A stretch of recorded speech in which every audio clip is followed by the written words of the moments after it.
Kita kalau nggak ada yang coba jawab, kita bahas satu persatu. Angka itu menunjukkan bahwa kelaparan meningkat selama 3 tahun terakhir. Di sini yang cuma disebutin sekali aja nih, sebanyak 821 juta orang mengalami kelaparan. Berarti kita nggak bisa nyimpulin bahwa selama 3 tahun terakhir itu meningkat. Meskipun di sini ada kata meningkat ya, tapi kan nggak ada keterangan meningkatnya selama berapa kurun waktu, ya kan? Jadi ini disebutin 3 tahun terakhir itu salah. Kemudian angka kelaparan tersebut diprediksi akan meningkat pada tahun depan. Ini masih bisa oke, ya, karena dari angka itu mungkin diprediksi akan semakin meningkat. Terus yang C, PBB bertujuan menjaga perdamaian dan keamanan dunia bla bla bla, ini nggak relate. Meskipun ada kata PBB, tapi ini udah bahas isu kelaparan, bukan tugas PBB, bukan membahas tugas PBB. Nah, yang D, PBB menyatakan kelaparan yang terjadi disebabkan oleh konflik yang berkepanjangan di beberapa negara. Ini sudah disebutkan di paragraf kedua ya. Jadi nanti ngulang lagi. Ini juga salah. PBB menyatakan untuk mengurangi kelaparan. PBB menyatakan untuk mengurangi kelaparan, semua pihak harus memberi perhatian terhadap masalah ini. Berarti ini udah masuk solusi, padahal tadi di paragraf kedua baru ngomongin penyebabnya, berarti ini salah. Ya, jadi jawaban yang paling tepat adalah B. Lanjut nomor 74.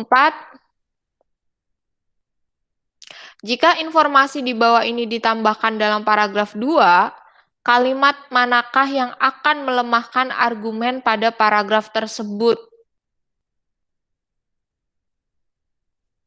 Melemahkan argumen ya.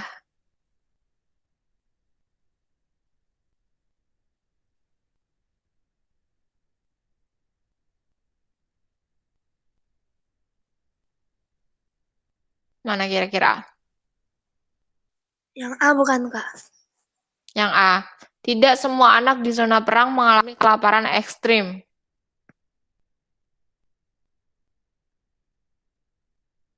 Iya, bisa ya. Coba cek yang lainnya lagi.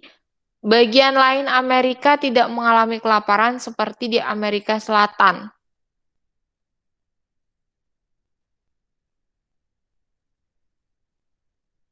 Ya ini karena memang yang disebut juga cuma cuma Amerika Selatan yang mengalami kelaparan ya.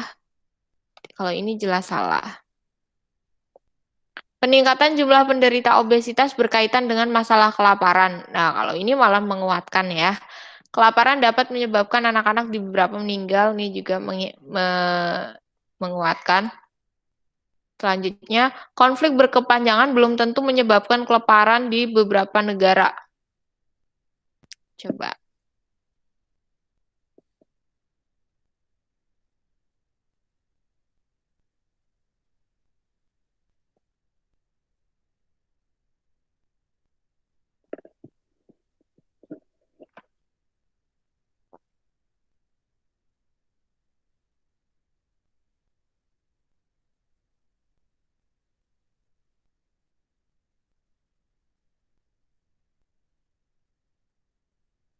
Di sini bagian yang pertama, peningkatan kelaparan terus terjadi karena perubahan iklim dan juga dan konflik yang berkepanjangan.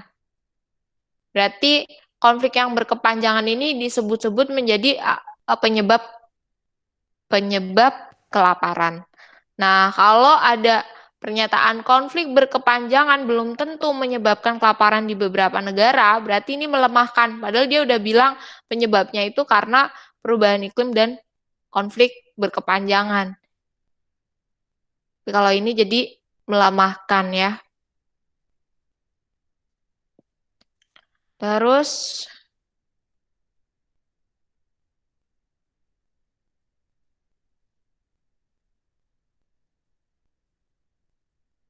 Kalau yang A, kita bandingkan, tidak semua anak di zona perang mengalami kelaparan ekstrim. Bahwa 600.000 anak-anak di zona perang dapat meninggal karena kelaparan ekstrim. Oke, ini disebutkan jumlahnya 600.000 anak-anak meninggal karena kelaparan ekstrim. Nah, sekarang pertanyaannya, apakah 600.000 ini sudah mencakup semua anak yang ada di zona perang? Nah, ini kita nggak tahu, ya. Bisa jadi ada lebih dari itu, tapi yang mengalami kelaparan ekstrim sampai meninggal hanya 600.000. Jadi jawaban ini juga menguatkan, ya. Sehingga jawabannya E.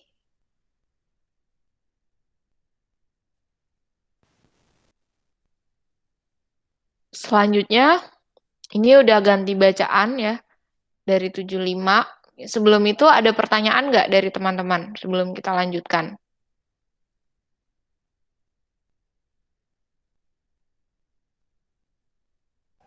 Enggak, Kak. Oke, kalau belum ada kita lanjutkan. 75. Ini mudah ya kalau soalnya ini.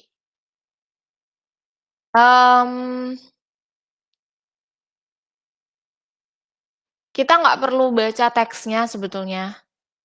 Kalau soal yang semacam ini. Nggak perlu baca teks semuanya, nggak perlu dipahami maksud dari bacaannya. Karena kita cuma disuruh menyunting kata. Kecuali kalau mengganti, misalnya kata yang satu yang udah di sini diganti kata apa yang lebih tepat. Nah, itu berarti kita harus tahu konteks kalimatnya. Itu pun ya cukup membaca satu kalimat itu, nggak perlu banyak-banyak gitu. Oke, sekarang ya nomor 75, presiden dan wakil presiden. Di situ ditulis menggunakan huruf kapital. Betul nggak?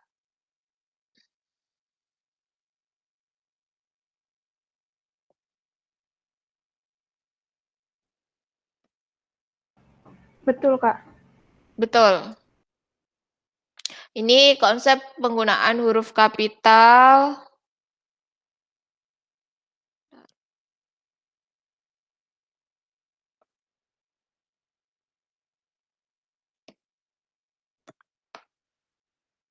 Untuk jabatan ya, penggunaan huruf kapital untuk jabatan, ada yang ingat nggak? Ini ada di KBBI, PUEBI. Kalau KBBI itu kata baku, kalau penggunaan huruf kapital itu PUEBI. PUEBI. Jadi bekal kita untuk menjawab ini adalah PUEBI ya. Huruf kapital untuk nama jabatan itu dipakai kalau disertai instansi atau nama orang. Misalnya kedua pasangan calon presiden dan wakil presiden ini ada instansinya nggak? Diikuti instansi atau nama orang nggak? Enggak. Enggak. Jadi nama jabatan di sini tidak perlu diawali huruf kapital. Kalau misalnya Presiden Joko Widodo dan Wakil Presiden Ma'ruf Amin. Nah, itu kan berarti ada namanya ya. Itu baru diawali huruf kapital. Misalnya.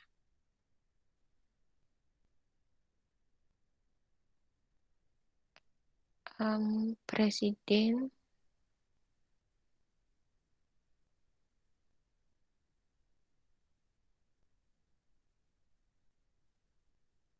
Ada nama atau wakil presiden.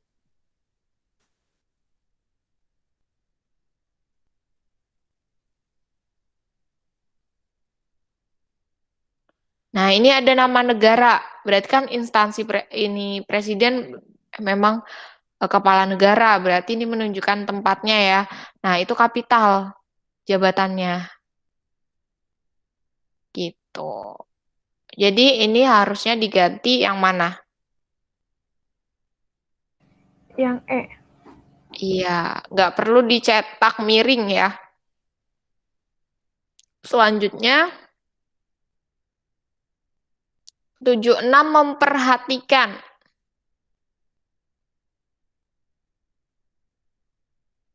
Betul nggak memperhatikan?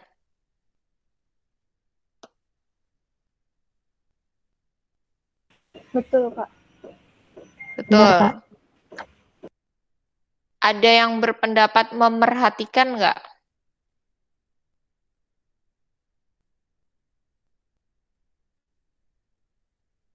Ini peluluhan kata ya. Ada konsepnya KTSP, pernah dengar nggak?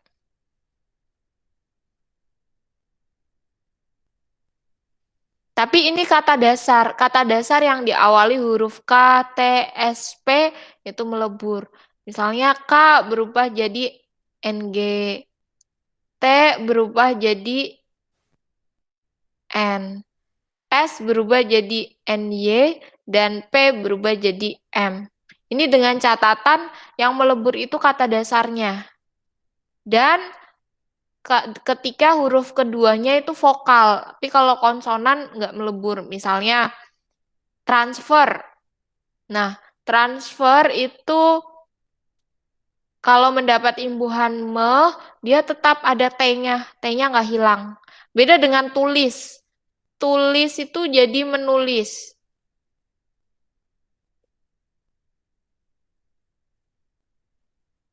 Transfer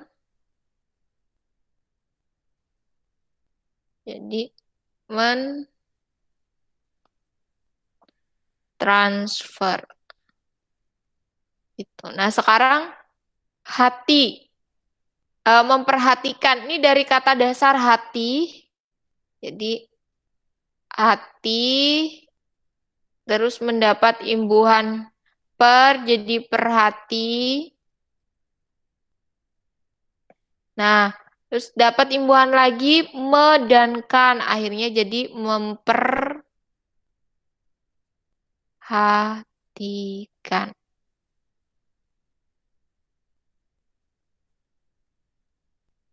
Karena per di sini bukan kata dasar, dia adalah imbuhan, sehingga imbuhan tidak melebur ya. Jadi jawabannya adalah yang mana?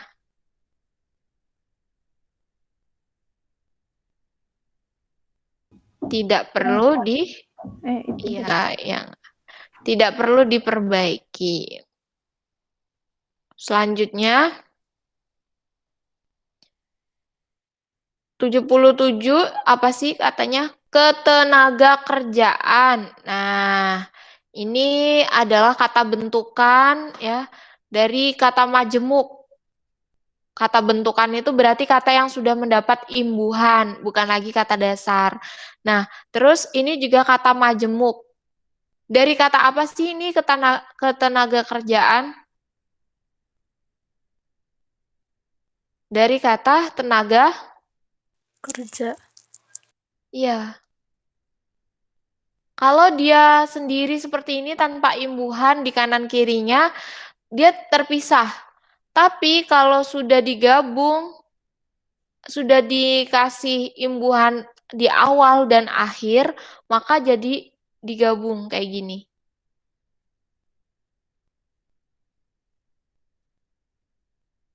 Karena ada imbuhannya di awal dan di akhir ini. Imbuhan ke dan an dia jadinya harus mepet. Dan ini nggak perlu ada tanda hubung karena ini adalah sama-sama kata kerja, sama-sama kata bahasa Indonesia ya, bukan istilah asing, nggak ada yang istilah asing. Terus semua pakai hurufnya kecil juga, nggak ada yang kapital. Jadi nggak perlu pakai tanda hubung. Tanda hubung itu untuk menghubungkan bentuk huruf yang berbeda. Misalnya huruf sama angka, nah itu ada kata tanda hubungnya. Misal nulis kedua kayak gini. Ini kan huruf dengan angka. Terus huruf kecil dengan huruf besar, misalnya di P, H, K. Terus misalnya huruf ejaan bahasa Indonesia dengan ejaan asing. Misal mendownload, itu kan bahasa Indonesia. Terus download itu masih bahasa Inggris, belum diserap ke dalam bahasa Indonesia. Download. Nah, kalau kayak gini, istilah asing itu harus digaris bawah.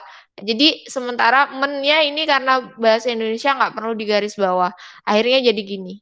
Karena ada yang digaris bawah, ada yang enggak. Gitu. Jadi ini salah.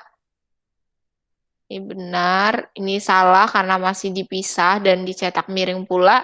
Ini udah digabung tapi dicetak miring. Cetak miring itu untuk istilah asing ya.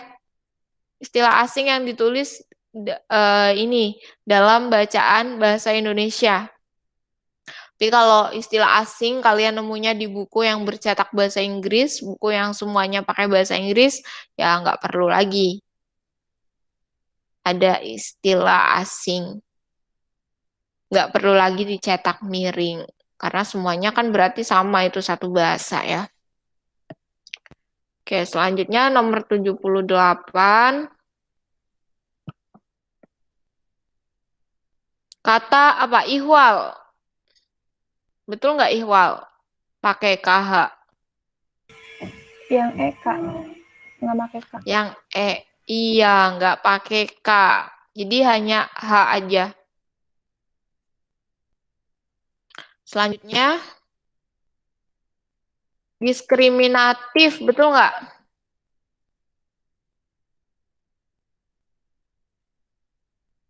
Perlakuan diskriminatif. Maksudnya apa sih? Kalau berakhiran F itu biasanya lebih ke sifat.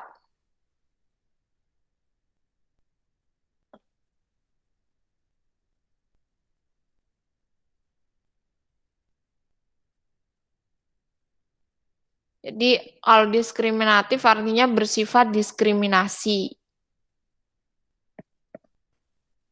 Betul nggak itu? Perlu nggak diganti diskriminasi?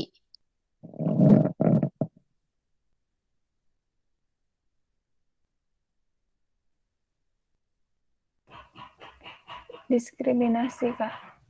Diskriminasi.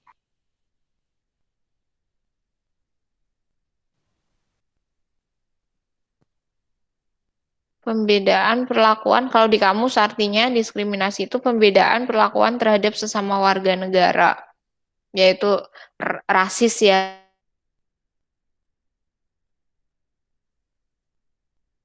Oke, berarti diskriminasi. Perekrutan.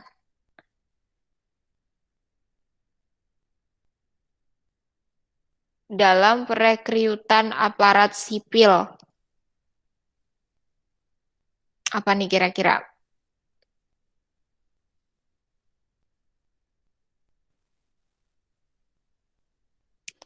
Merekrut atau perekrutan? Merekrut. Dalam merekrut aparat sipil. Kurang tepat ya. Ini benar perekrutan. Jadi pean itu menandakan proses rekrut ya kan. Tapi kalau merekrut itu berarti kegiatan rekrutnya. Ia juga menyebutkan ihwal adanya perlakuan diskriminasi sebagai sebagian penyandang difabel dalamnya ini berarti kan menunjukkan suatu acara ya kan, karena ada perlakuan biasanya ada suatu acara atau tempat. Nah, di sini acara apa atau tempat apa dalam perekrutan aparat sipil berarti sebuah program atau acara ya. Jadi di sini lebih tepat perekrutan dibanding merekrut. Merekrut itu kata kerja.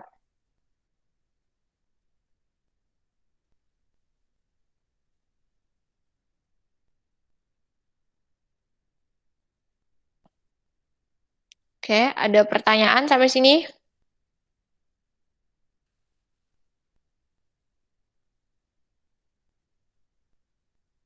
Ada pertanyaan nggak, teman-teman? Udah sampai nomor 80 nih, masih 10 menit lagi.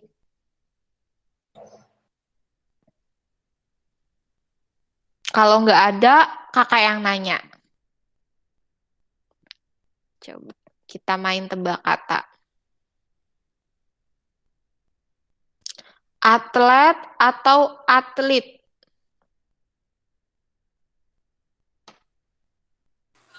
Atlet. Atlet. Oke, ya ini. Em,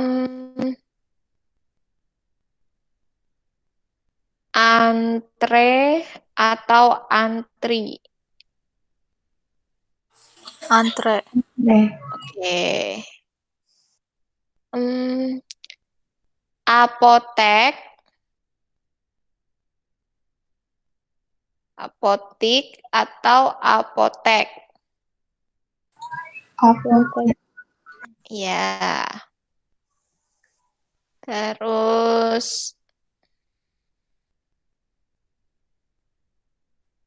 Jumat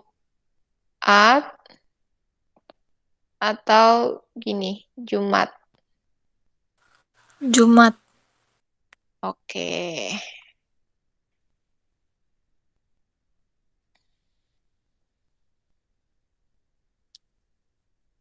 Sekedar coret atau sekadar.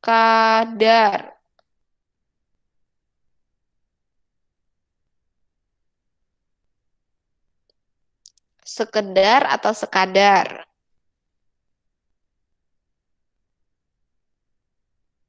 Sekadar. Sekadar, iya. Karena kata dasar kedar, nggak ada kata dasar kedar. Adanya kadar. Ini ya. Terus analisa atau analisis.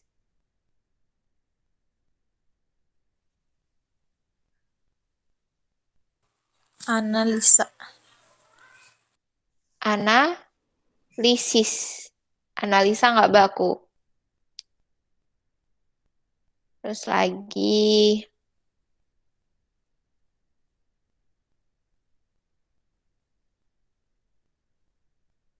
apa ya, tiba-tiba aku lupa, tadi udah kepikiran. Analisa atau analisis. Legalisasi atau legalisir. Legalisasi. Oke, jadi kalau legalisir ijazah salah itu ya, harusnya legalisasi. Terus ada yang punya tebak kata lagi nggak? Nih, kata-kata yang baku.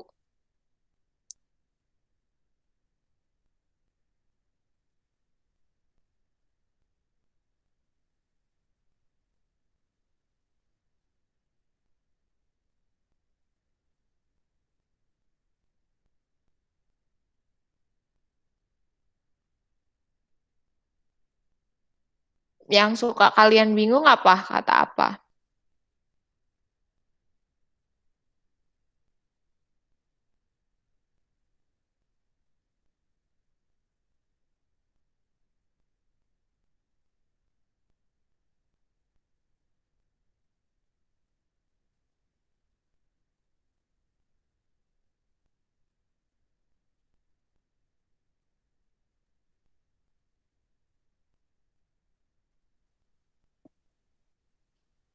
Nah,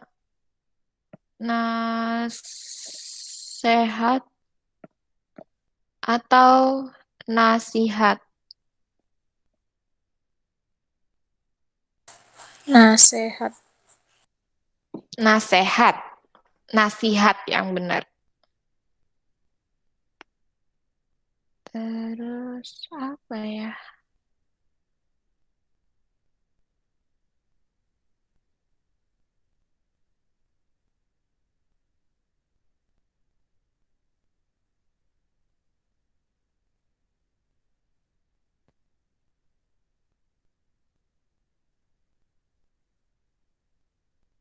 Tulisan desain tuh kayak gini atau kayak gini.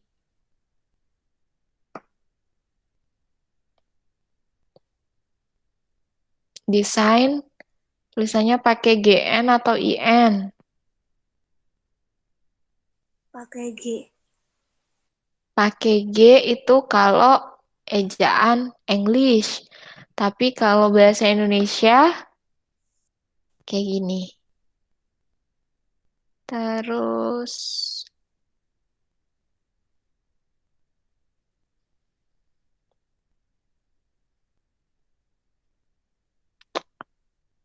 diagnosa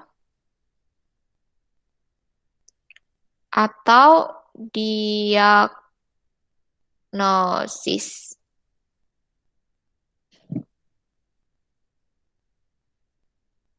Diagnosa atau diagnosis? Diagnosis. Diagnosis, ya. Jadi yang sa itu harusnya sis ya.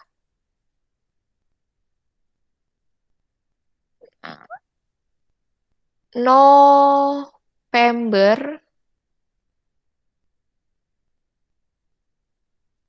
atau November?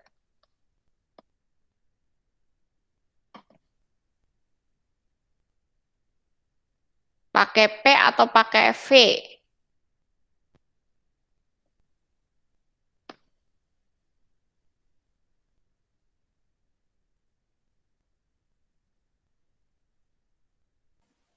V.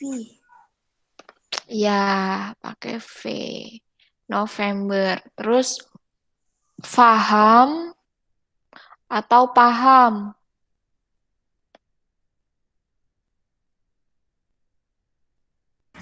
Paham. Paham. Napas atau nafas? Nafas. Pakai F. Yang benar pakai P. Jadi bernapas, bukan bernafas. Terus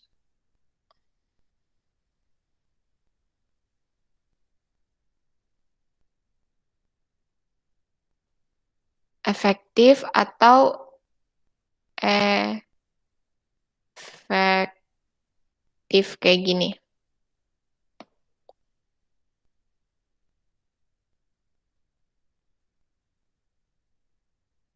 Pakai V atau pakai F belakangnya? Pakai F. Pakai F, betul. Nah, kalau efektivitas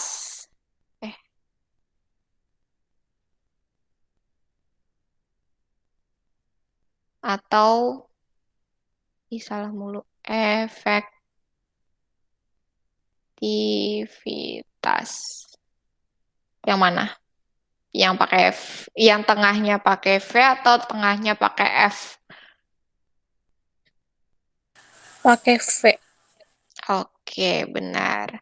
Jadi kalau dia di akhir pakai F, bunyi kayak gitu tuh di bahasa Indonesia, ejaan bahasa Indonesia pakainya F. Tapi kalau di tengah-tengah, dia kembali ke bentuk awalnya. Kan kalau di bahasa Inggris efektif tuh kayak gini ya.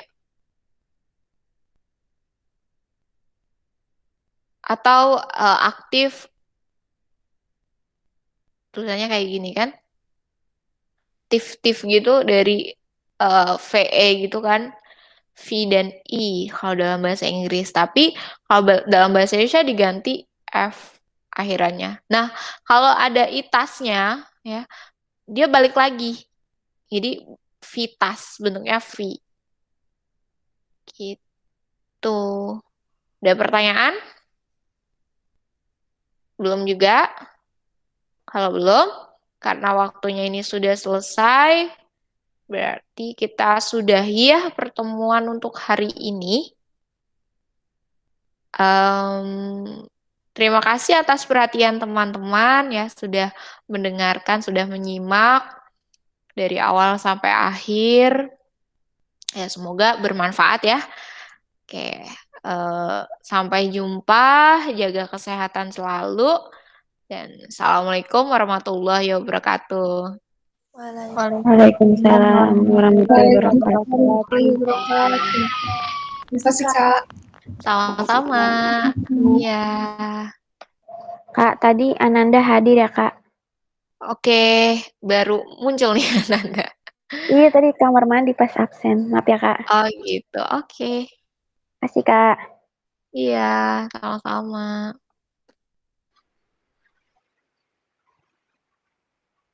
Makasih, Kak. Sama-sama.